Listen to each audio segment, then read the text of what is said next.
We talk with Shang-Chi himself, Simu Liu. I have my review of No More Heroes 3, and I've gone hands-on with Far Cry 6, and I have some thoughts. All that and the latest and everything cool today in The Rundown. Hey, welcome to The Rundown. My name is Victor Lucas, and I'm so glad that you found us here in the Electric Playground. Today's episode is brought to you by Pinnacle, which is back and headed to the Vancouver Convention Center. It's hosted by the Gaming Stadium, along with partners Even Matchup Gaming, Gallant Gaming, and Vancouver Street Battle, and they're bringing you 3 days of non-stop gaming action. Pinnacle runs Friday, October 8th to Sunday, October 10th, and it's going to feature a $30,000 prize pool around some of the best in competitive gaming like Smash Bros. Ultimate, Street Fighter, and Guilty Gear. You can register today to compete or spectate at tgs.gg. All right, today's episode, I wanted to do something a little bit different. It's dedicated to all of the people that have been impacted and affected by Hurricane Ida. It's just caused all kinds of devastation. Been reading about all of the flooding that's been happening in New Jersey and New York. My heart goes out to you, and I just hope that people are trying to be as safe and sheltered as they possibly can. And hopefully the cleanup is quick and people can get back to their normal lives as soon as possible. All right, let's get started with your rundown. Shang-Chi and the Legend of the Ten Rings hits theaters tomorrow, and Marvel and Disney did something really cool. They put me together with the lead in the film, Shang-Chi himself, Simu Liu, and I got to ask him some questions about what it's like to become the newest Avenger. Talk to me about how you would describe Shang-Chi and how he integrates into the MCU. Shang-Chi is one of the most skilled hand-to-hand fighters in the world. So I think from a just a fight perspective, I think that needs to be put on the table right away. Further than that, I think he is your everyman superhero. He is not your, god born with incredible, strength and superhuman speed or all of those things. He's a guy who grew up in San Francisco with his best friend Katie and parks cars for a living. And there's something really relatable about that. We know people like Sean, or we are people like Sean. He's, a bit lost and directionless and still, in a place in his life where he's trying to figure stuff out, and I think that's honestly such a wonderful starting off point for a superhero, because what a better journey to take and what a better message to send than anybody can be a superhero. Of course, knowing that he's a big video game fan, I had to ask him about a Shang-Chi video game. Talk to me about the Shang-Chi video game that you want to see get made. Who are you fighting against, and who from the Marvel Universe might you be fighting alongside? Oh my God, that's a great question. I love playing Marvel Ultimate Alliance. So I wonder if it would be like a beat-em-up style game like that. Oh, who would we be fighting? I don't know. I can't give it away. I don't wanna say anything and point people a certain way. You know how our fans get sometimes. Totally. What I do know is that the combat mechanics would be pretty cool. Like, you'd be able to string together some pretty sick combos with my character. He'd be pretty good. Are you in this game, or are you going to be the voice and face of this game? The picture on the poster, the likeness, all of it. So that's confirmed right now, my friend. That's awesome. That was so cool getting a chance to talk with Simu. I absolutely love Shang-Chi and the Legend of the Ten Rings. My review is on the channel. Make sure you watch that. I can't wait to hear what you guys think about the film. And it's going to be super exciting to see how this movie ripples around the world. It is kick-ass. And somebody else that likes to kick ass is Travis Touchdown. All right, let's talk about the conclusion to the Travis Touchdown trilogy, No More Heroes 3, which Suda51 has, said that this is the end for the No More Heroes games. I'll believe that when I see it, though. These games are so counterculture cool.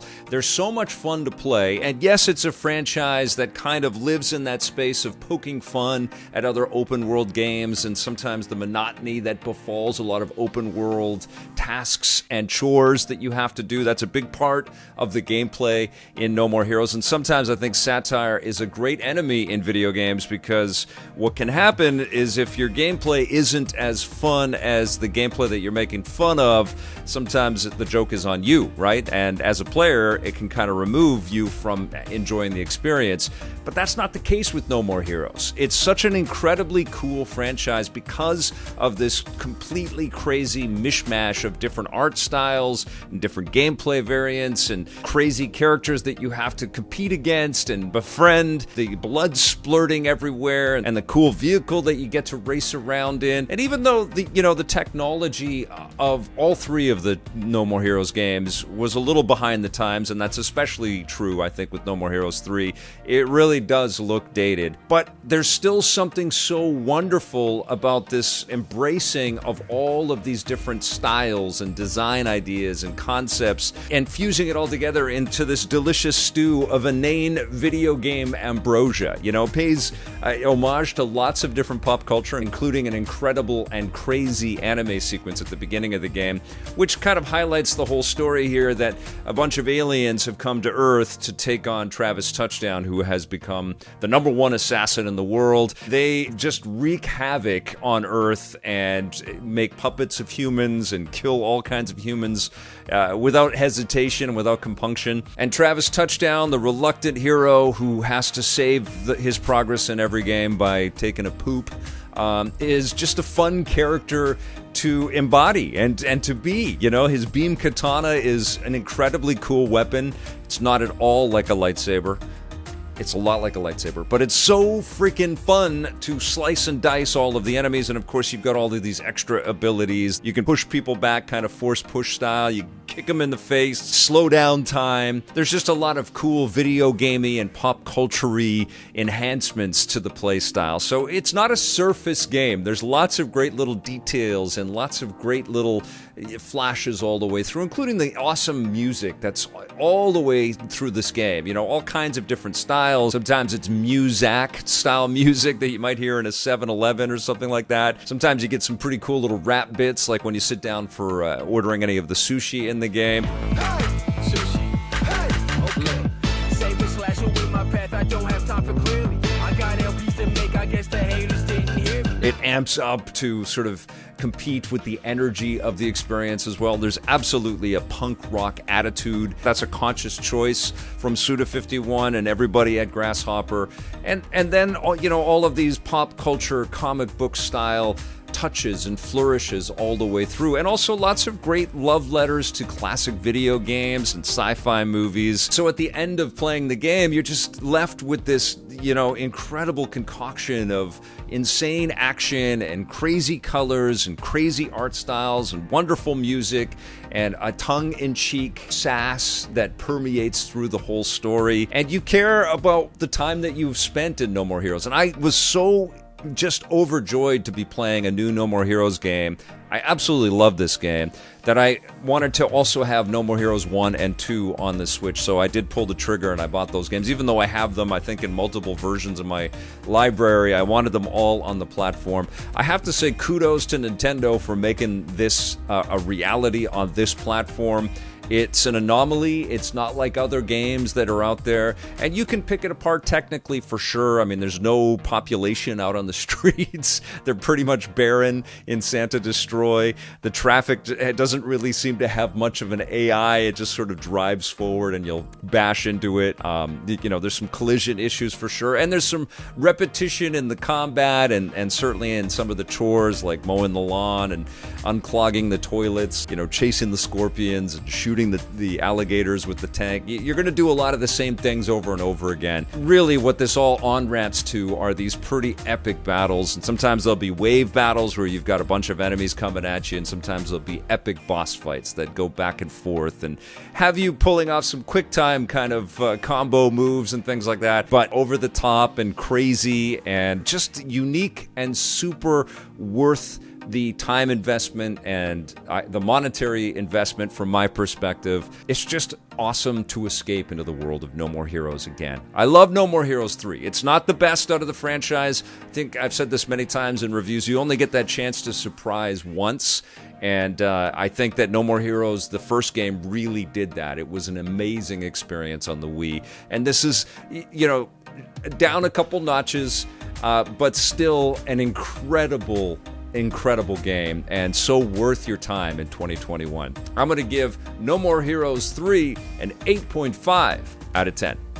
All right, I've had a chance to play Far Cry 6, which is coming up next month from Ubisoft on a variety of different platforms. Ubisoft gave me some hands-on time with this thing. I played about 5 hours of the game, and I had a good time with Far Cry 6, and I was expecting to have a good time with Far Cry 6. It has 6 in the title, and they've made a lot of sequels. There's been spin-offs. They know this formula, and the formula has been adapted and tweaked and changed a little bit with Far Cry 6. There's a great big deal of emphasis on customizing your weaponry, and you've got these amigos, these animal characters, which we've had in previous Far Cry games before, but they take a much bigger role. You can send them out to go and kill enemies and take a bunch of stuff from them, and then you can go back to crafting tables and take the stuff that your amigos will go and get and put them into your weapons. You also get this super weapon kind of backpack that's called the Supremo in this game, and you can activate that and you'll shoot out rockets or health packs or something like that, which was a pretty cool element to this.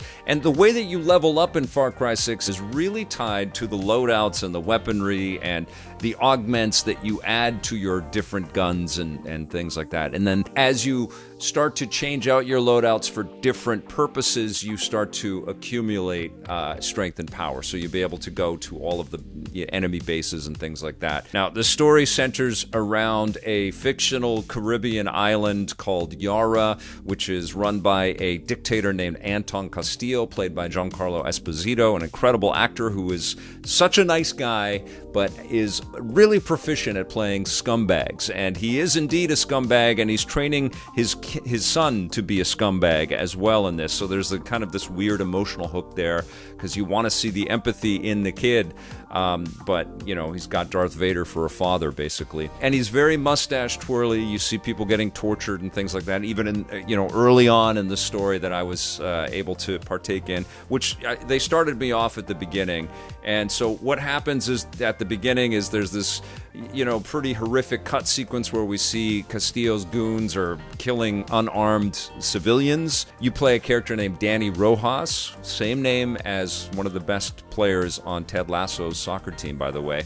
And Danny Rojas can be a male or female, and you escape from this initial torment that's presented in the cut sequence to an island, and then you join up with this rebel force called the Libertad, and they give you a bunch of missions, and you're kind of trying to show that you're trustworthy. You're in it with this fighting force to stop the oppression of Anton Castillo, who has accumulated all of his wealth and power based on what has become cancer-fighting drugs that he has been able to grow on his island country. But of course, there's a much darker side to this, and people are ruled with an iron fist. There's a lot of innocents that get slaughtered. And all of it plays with a sense of familiarity. We've taken down some pretty heavy power brokers in previous Far Cry games before. I did like that we get to see the characters and we get the cut sequences. It's not all first person. We actually have third person kind of interactions and stuff, and we get to see some of the character design work and stuff that's been applied to this game. It's a good-looking game. It's not a great-looking, state-of-the-art experience at this point. You can see that there's still a pretty strong foothold in previous-gen visuals, because this is obviously out for PlayStation 4 and Xbox One, to give it the widest system install base possible for a game that looks like it costs a tremendous amount of money. This is a big, big map. You're going to be exploring this outer island, and then eventually, which is, quite tropical, and you're picking up busted jeeps and things like that, and eventually you're going to go into towns and things. I did explore a couple of more stealthy areas where I was taking down a bunch of bad guys on a couple of ships, and that brought some echoes of playing through some Metal Gear Solid missions, which I enjoyed. But, there is absolutely this streak of familiarity all the way through this. And just a quick note about how this game is kind of facing criticism because it uses the backdrop of a, oppressive or fascist-ruled could-be communist country in the Caribbean like Cuba, and the developers of the game went to Cuba to soak up some research to sort of make the game feel quite authentic. I get the criticism, and I think we all want the video game development community out there to kind of progress forward with its maturity and its storytelling, and to give us games that sort of hit harder on political fronts. But that's not this franchise, you know, and frankly, that's not been Ubisoft's take on any of their games, whether they've been Watch Dogs, even Assassin's Creed, which pulls directly from history, takes a lot of artistic license with the way that they tell their stories and present their characters. But Far Cry is so comical that you actually have an amigo that is this rooster with, like rockets on its feet. And so it runs really fast, and it kills people by pecking them to death. And I mean, it's just silly. You also have like an indestructible little Chihuahua dog that has no hind legs and runs around on wheels called Chorizo. I mean, I get the criticism, and I get the desire for wanting game makers to, push forward on their stories, but we're not quite there yet, and we're certainly, I think, pointing the discussion around this at the wrong damn franchise. Far Cry has always been a parody of life in a way. Everything is over the top. It's closer to a Rambo movie than it is, an Oliver Stone examination of a crumbling society somewhere, That being said, I understand the desire for the video game industry to kind of and critics and consumers in the video game industry to want more of developers out there, and maybe that's something that Ubisoft has to take in and apply to a future franchise. But I bet it won't be Far Cry. I mean, look at what Far Cry 5 did, taking all the preppers in Montana and turning them into the enemies and the people he had to kind of face, and talk about what everybody's been going through the pandemic and how close to home some of that noise and hostility within the American borders kind of represents right now. It's crazy, and something tells me that there would be even more controversy around Far Cry 5 coming out right now instead of Far Cry 6. So, long story short, I think if you're a fan of Far Cry, you're going to find some new things to enjoy in Far Cry 6, but it feels like a Far Cry game. It absolutely does. I will review it, though. I'm going to play more of it when I get it, but I had a good time with Far Cry 6. All right, just a couple quick things to talk about. NBA 2K showed off some of the gameplay that's going to be a part of NBA 2K22, and I am excited about this franchise. I know it's a hot topic and it's controversial, and, there's microtransactions up the wazoo with this game, but look at these visuals. I mean, some of this stuff looks like footage from television. It's so freaking good. They're so talented over there, and my argument always to the people that just want to sort of blanket deny the core experience of this game and want to blacklist it or whatever is that there is still a tremendous amount of content for the asking price, and it's absolutely damn beautiful. I'll have a review of NBA 2K22 as soon as I can get into it. I am excited, and I think that these are some of the best visuals in sports video games ever. Also, I think it's time to give Hello Games some kind of an award or something. They have just been knocking it out of the park with free upgrades to No Man's Sky, and now we've got this new Frontiers upgrade that is free to players everywhere, which allows for procedurally generated alien civilizations and little cities and things that you could go and explore and find the histories of and the mysteries of, and also some new opportunities for you to craft new spaces, and they're showing a potential of somebody flying on a giant bug creature in this trailer. The game just keeps getting better and better, and it looks so freaking sensational. I can't play it anymore, though. I want to, but, especially not right now. Maybe after I get through the fall game avalanche, because all the games are starting to hit. But, God, I am so impressed with No Man's Sky. If you've never played it and you love space exploration type experiences, why are you hesitating? I mean, this is like, the proof is in the pudding. There is so much freaking content in this game. And congrats to all of you No Man's Sky lifers out there who just keep getting new toys from Hello Games. We also got got a new trailer for an upcoming movie starring The Rock and Ryan Reynolds and Gal Gadot. This is going to be Netflix's biggest movie, I'm sure. I'm sure they spent a fortune to get these three superstars into a flick, and it looks like a lot of fun. It's called Red Notice, and The Rock plays a cop that's chasing after some really skilled thieves, played by Ryan Reynolds and Gal Gadot. And every one of these megastars gets some pretty cool beats and moments in here to kind of show off why Netflix is paying the big bucks to have them in their flick. Looks like there's going to be a lot of action, and because Ryan Reynolds is in this, quite a bit of humor. I'll watch it for sure. It's looking really good. It comes out in November. And finally, along with the pre-order trailer that PlayStation put out there for Horizon Forbidden West, there has been a little bit of controversy that has sprung up. The game is going to be playable on PlayStation 4 and PlayStation 5, but there is no free upgrade path if you buy the PlayStation 4 version, which is priced a little bit less, and you can't pay to upgrade from the basic PlayStation 4 version to the PlayStation 5, at least not currently, because I'm sure, the game doesn't come out till February 18th next year, and I'm sure that the conversation around this may alter some decisions, but you can't currently pay to upgrade like $10 or $20 to get the PlayStation 5 version later on. You have to pay for the whole game again. The whole PlayStation 5 game, if you already own it on PlayStation 4, which seems a bit crazy. But if you buy the deluxe version, which is PS5 and also backwards compatible on PS4, then you get both versions of the game, but you have to spend more money that way.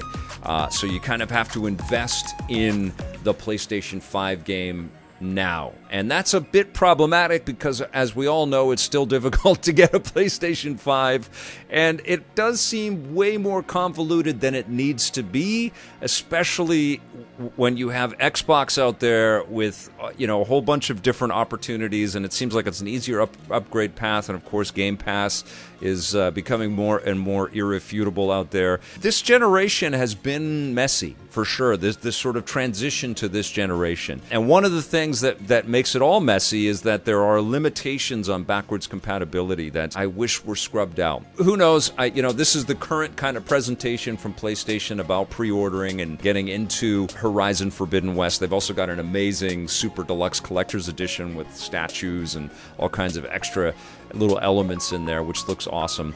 And the game looks fantastic. I can't wait to play it. I'll be playing it on the PlayStation 5 when it comes out, but hopefully the conversation that has erupted around this will move towards making every PlayStation fan happy, right? That's what video games are supposed to do, make us all happy. All right, you guys, that's going to do it for the rundown today. Thank you so much for watching. I'll be back soon with a brand new one for you. Thank you for hitting that subscribe button and that little bell to be notified. Thank you for following our Twitch channel at twitch.tv/EPN. And thank you, of course, to all of our EPN members. We'll see you soon. And until then, play forever.